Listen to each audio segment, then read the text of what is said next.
How do we solve problems? That's really what the only question that we need to answer when we're talking about persuasive speaking. And it logically leads into an organizational system for persuasive speeches called Monroe's Motivated Sequence. And that's what I'm going to be discussing and really just telling you the steps and how to achieve and what you need to do to prepare your persuasive speech and specifically what will be included in your outline.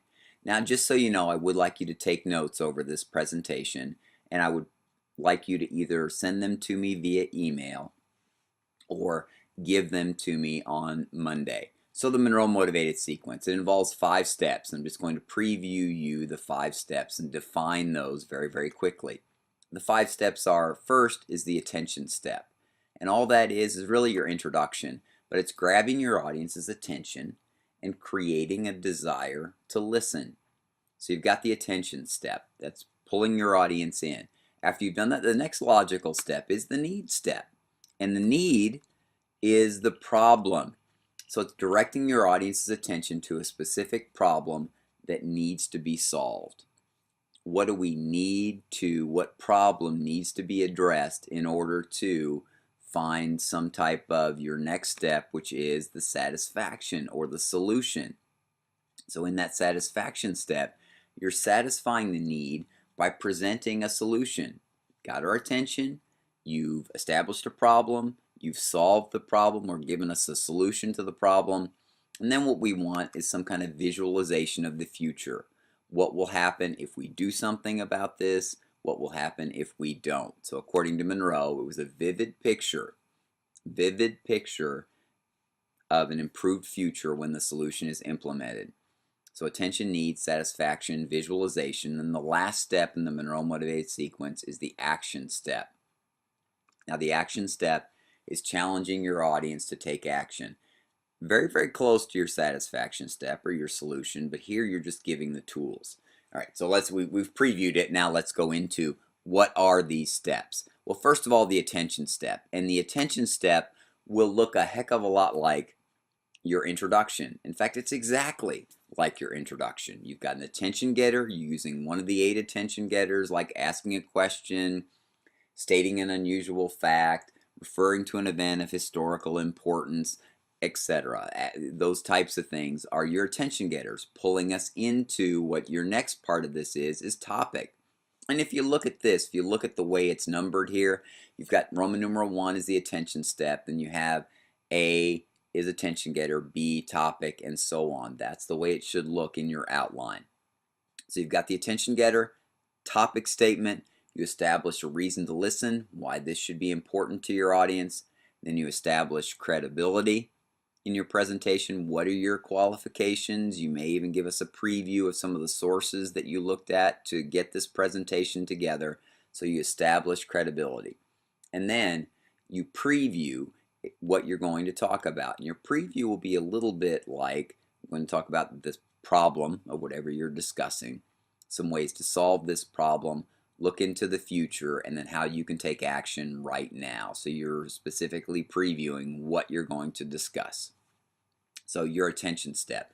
Now let's take a side note here just a little bit on credibility, because credibility is really, really, really, really, really important in your persuasive speech. There are 3 types of credibility, and I do want you to make note of this even though it's not in my PowerPoint slide. First of all, there's initial credibility.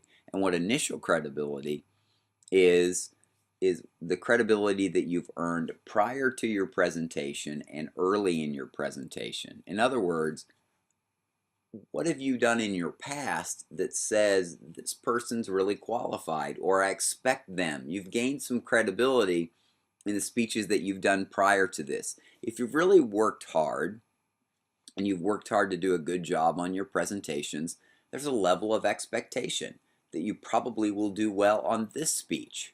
So that's there, your initial credibility. What have you done in the past that gives a predictor of what will happen in this presentation, or gives you a level of credibility before you even walked in the door? And that initial statement that you say about the research that you've done, or how much you care about this topic, or those types of things that establish your credibility or give your qualifications. So that's the initial credibility. Second type of credibility is derived credibility. Derived credibility. And what derived credibility is it's that credibility that you earn during your speech. So ways that you can earn credibility during your speech is having an organized presentation. If your speech isn't organized, then it harms your credibility.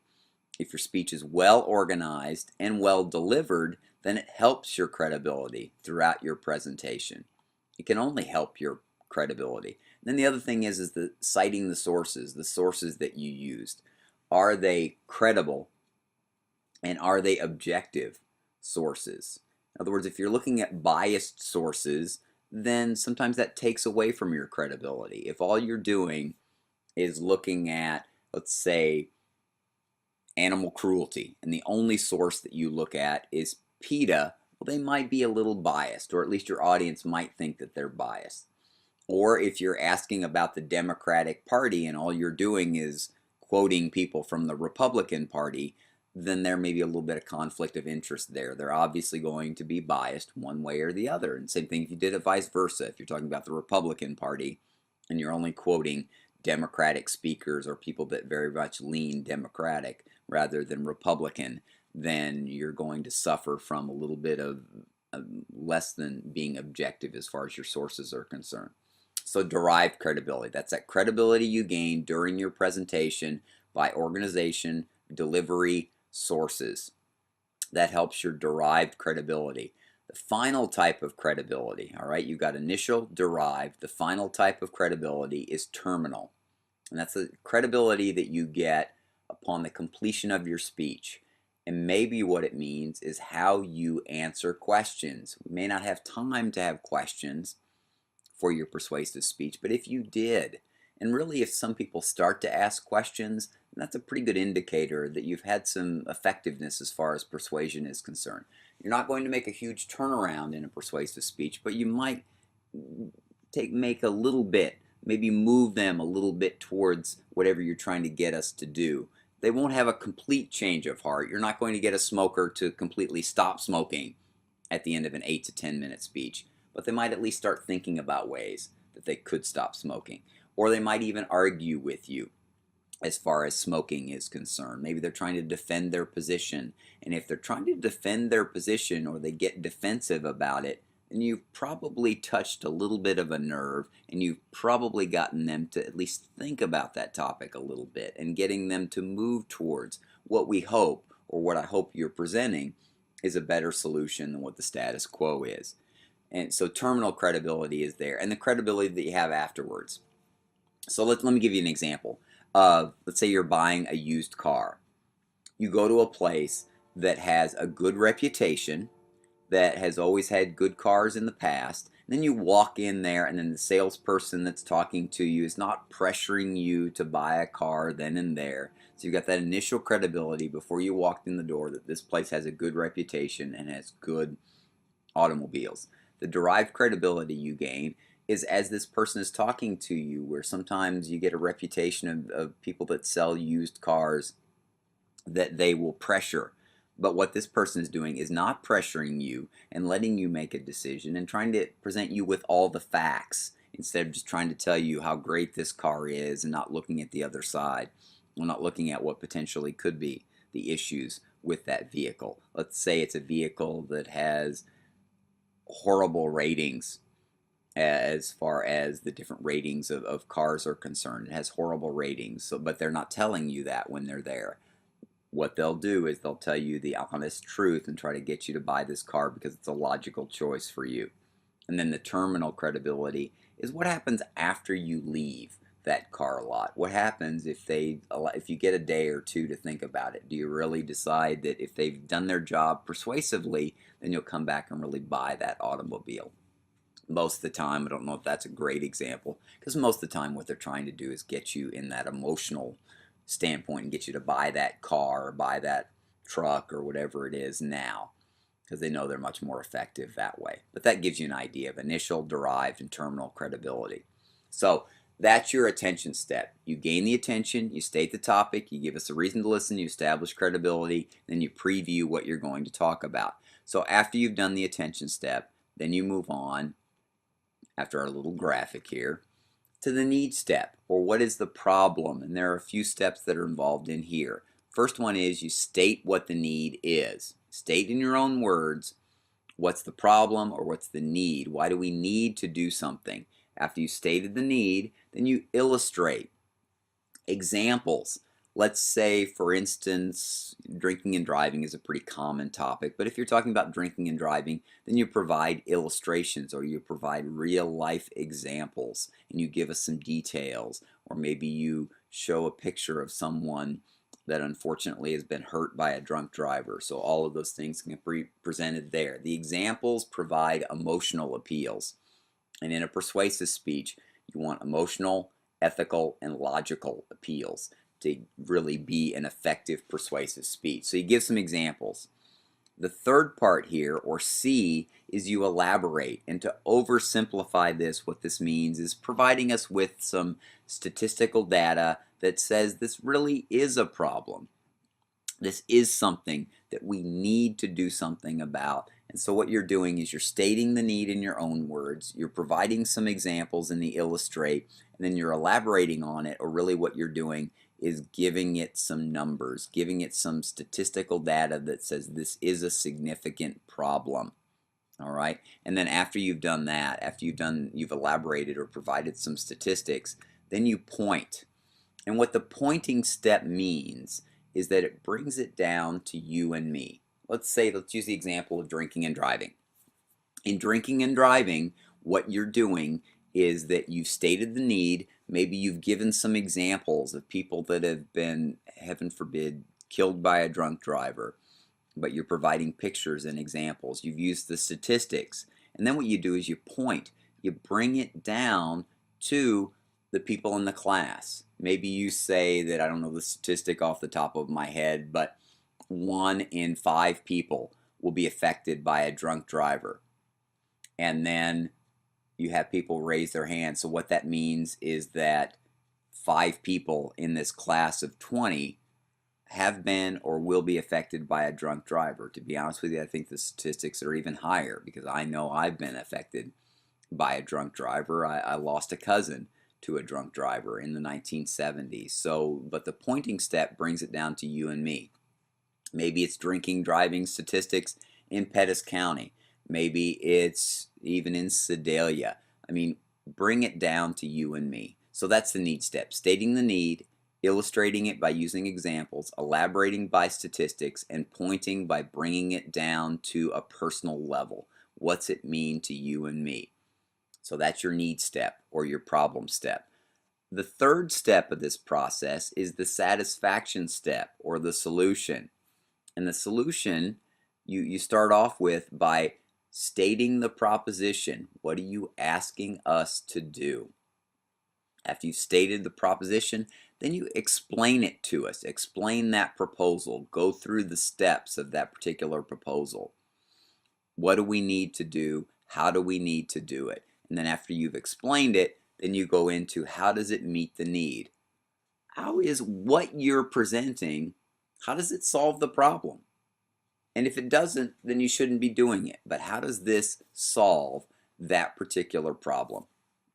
And then the last thing here is providing some examples of maybe where it's worked before. Let me back up a little bit. We'll talk about an example that I can think of in education. I've been teaching for about 20 years now. I can remember, I want to say about 12, 13 years ago, when there was a huge movement in secondhand smoke, where we started to find the dangers of secondhand smoke. We got attention to the problem, and then we went through and looked at some of the statistics of what happens or the dangers of secondhand smoke. The solution that we came up with was smoke-free campuses. And it started with, when I first started teaching, we had smoking areas. Now, I'm not trying to get on the smokers at all, so please don't take it that way. But we had these examples of what happens with the smokers. Okay, so what happens with people that inhale secondhand smoke? And what we found out is that it's dangerous to people that inhale secondhand smoke. So we got rid of designated smoking areas and actually moved them outside, and eventually move them even into automobiles. So now we have smoke-free campuses all across the United States. Here again, not getting on to the smokers, I'm just saying that was an example of where we went through this. So after you do the satisfaction, after you've provided a solution to us using those 4 steps, then you go into the visualization step. Now, you can do this 2 ways. Visualization is looking, remember, a vivid picture of the future if we do something, or on the negative side, if we don't do something about it. Personally, I prefer what if we do something about it and include a combination of the two, a positive and a negative. So the positive, the A, is what if we do something about it? What's our future look like? Listing all those benefits of what happens maybe if we, and here again, I'm not trying to get on smokers, but what if we quit smoking? What are all the benefits of quitting smoking? Well, some of the benefits, some of them are pretty obvious. Obviously, you will hopefully feel better. You will, there is that odor from smoking, so you'll smell better. You will have more energy. You'll also save more money. So there's a lot of benefits that maybe we think about or maybe we don't think about. Cigarettes are expensive. They're an expensive, it's an expensive habit. So you might talk about all the money that you will save in your visualization step. And then the negative side of it is what will happen if we don't do anything about it or we continue the status quo. So you've gone through and you visualize the future if we do something about the problem or if we don't. Now the last step in the Monroe Motivated Sequence is the action step. And it's going to seem a lot like your satisfaction step, but here's where you give the tools to solve the problem. So you challenge or give us an appeal of what you want us to do. You summarize your speech and give us some steps in achieving that. Then you provide a memorable statement. Let me give you a couple of examples and then we'll move on. Let's say you're asking us to take a CPR class. In the satisfaction step, you've talked about the why take a CPR class. I mean, taking a CPR class, maybe you're explaining what it entails to take a CPR class. Well, the difference between that and the action step is that in the action step, you're telling us when and where we can take a CPR class. So you're giving us the tools in the action step to solve the problem. Closely related to the satisfaction, but just slightly different in there. So let me go through here now that we've talked about the attention, the need, the satisfaction, the visualization, and the action. Let me give you some basics as far as your persuasive speech is concerned, because hopefully you've already started working or at least thinking about some of your topics and doing a little bit of research. The first thing is it's an 8 to 10 minute time limit. Shoot for that 9 minutes, and trust me, after you do all these steps, 10 minutes will seem pretty short. Also, there's a typed Monroe Motivated Sequence outline. Make sure that you use the Monroe Motivated Sequence, the outline that we've talked about in this lecture today. And it must be typed and it must be turned in no later than when you present your speech. I won't accept an outline late. So make sure you turned in a typed Monroe Motivated Sequence outline. It's also worth 25 points this time around, so it's worth more. The speech itself is worth 125. The outline is worth 25. So the entire speech is a 150 point presentation. So please make sure that you turn in a typed outline.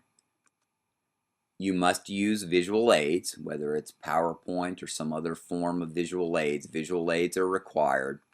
Also, you must cite 3 outside sources for your presentation. So you must cite 3 outside sources. You've got to do a little bit of research. Your credibility is not just you. It has to be a combination of the research that you've done. You might have some personal examples, and that's great, and that will personalize your speech a little bit, but you have to use at least 3 outside sources.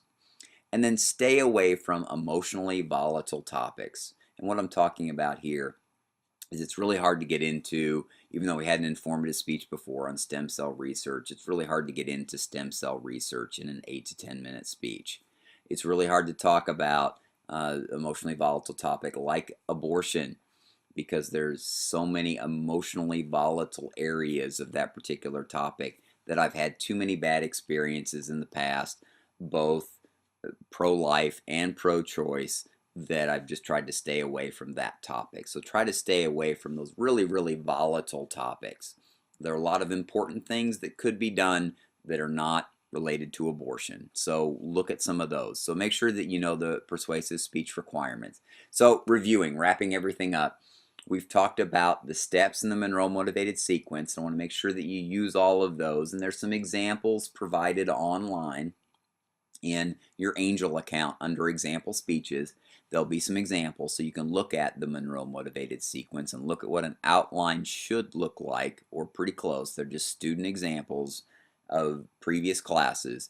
But we've talked about the attention step, the need step, the satisfaction step, the visualization step, the action step, and then we did discuss some of the requirements of your persuasive speech.